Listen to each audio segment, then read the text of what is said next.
بسم اللہ الرحمن الرحیم۔ معزز سامعین، السلام علیکم ورحمۃ اللہ وبرکاتہ۔ امید ہے آپ خیریت سے ہوں گے۔ اللہ تعالیٰ آپ کو خوش رکھے، شاد و آباد رکھے۔ اللہ پاک آپ کی زندگی میں خوب بہر عطا فرمائے۔ میرے پیارے ناظرین، تھمبنیل کو پڑھ کر آپ نے حساب لگا لیا ہوگا کہ کون سے موضوع پر آج ہم آپ سے بات کرنے والے ہیں۔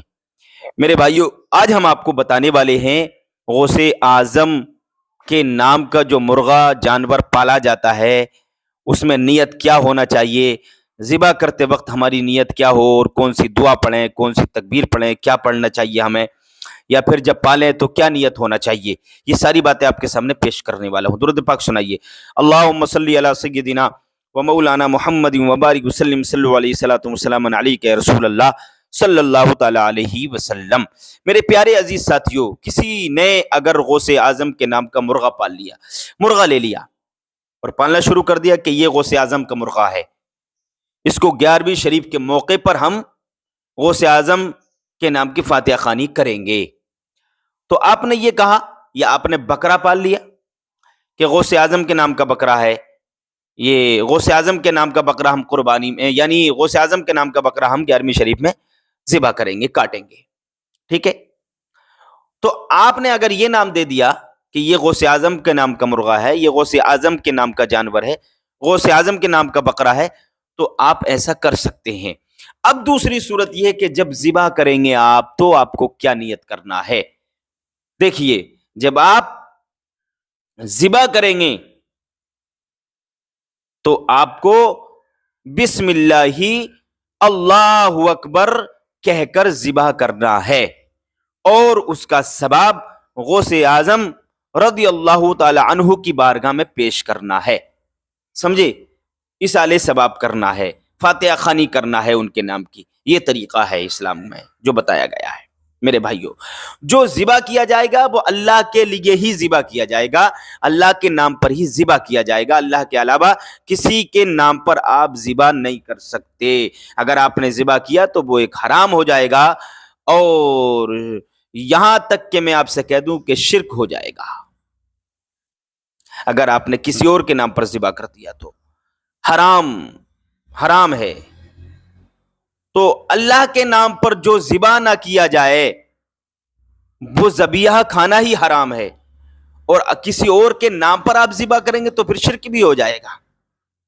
اللہ کے نام پر ذبح کرنے کا حکم ہے، اور آپ نے اللہ کا نام نہ لے کر غوث اعظم کا نام لے کر ذبح کر دیا ہے۔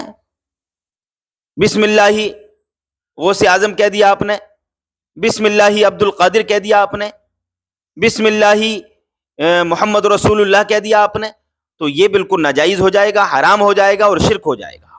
میرے بھائیو، تو آپ کو یہی پڑھنا ہے جب ذبح کریں گے تو بسم اللہ اللہ اکبر۔ اب اس کا ثواب آپ کسی کو بھی پہنچا سکتے ہیں۔ غوث اعظم کے نام کا آپ نے پالا ہے تو غوث اعظم کی بارگاہ میں نیاز و فاتحہ اصالِ ثواب کر دیں، غوث اعظم کی بارگاہ میں ثواب پیش کر دیں، آقا علیہ الصلوۃ والسلام کی بارگاہ میں ثواب پیش کر دیں، اور دیگر انبیاء اولیاء اکرام کی بارگاہوں میں ثواب پیش کر دیں۔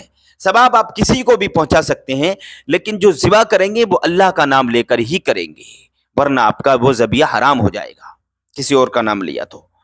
ہاں، یہ جو پالتے ہیں نام لے کر پال سکتے ہیں۔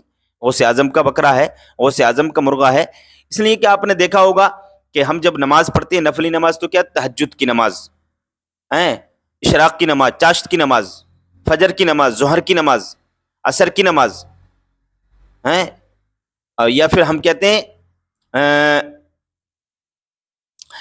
کیا کہتے ہیں، صوم داؤد علیہ السلام کا روزہ، صلاۃ داؤد علیہ السلام کی نماز۔ روزہ داؤد علیہ السلام کے لیے نہیں رکھا جاتا، نماز داؤد علیہ السلام کے لیے نہیں پڑھی جاتی، نماز تہجد کے وقت کی وجہ سے اس کو کہہ رہے ہیں تہجد کی نماز، وقت کی وجہ سے کہہ رہے ہیں۔ ظہر اور عصر کی نماز ہم وقت کی وجہ سے کہہ رہے ہیں، بلکہ نماز تو، حالانکہ نماز تو اللہ کے لیے ہی پڑھی جاتی ہے، عبادت تو اللہ کے لیے ہی کی جاتی ہے۔ تو ان باتوں سے، یہ جو کلام ہیں، یہ جو باتیں ہیں، یہ جو بتائی گئی ہیں، ان سے پتہ لگتا ہے کہ ہم غوث اعظم کا نام بھی لے سکتے ہیں کہ یہ غوث اعظم کا بکرا ہے، ان کی نسبت کر سکتے ہیں غوث اعظم کے نام کا، کیونکہ فاتحہ خوانی کرنا ہے ان کے نام کی، ایصالِ ثواب کرنا ہے، تو ایصالِ ثواب کی نسبت کی وجہ سے اصالہ ثواب کی نسبت کی وجہ سے ان کا نام ہم لے سکتے ہیں کہ یہ غوث اعظم کا بکرا ہے، غوث اعظم کا مرغا ہے۔ ہاں ذبح جب کریں گے تو بسم اللہ اللہ اکبر یعنی اللہ کے نام پر ہی ذبح کریں گے، ٹھیک ہے؟ یہ ساری باتیں آپ سمجھ چکے ہوں گے، آج کے لیے اتنے ہی کافی ہے۔ السلام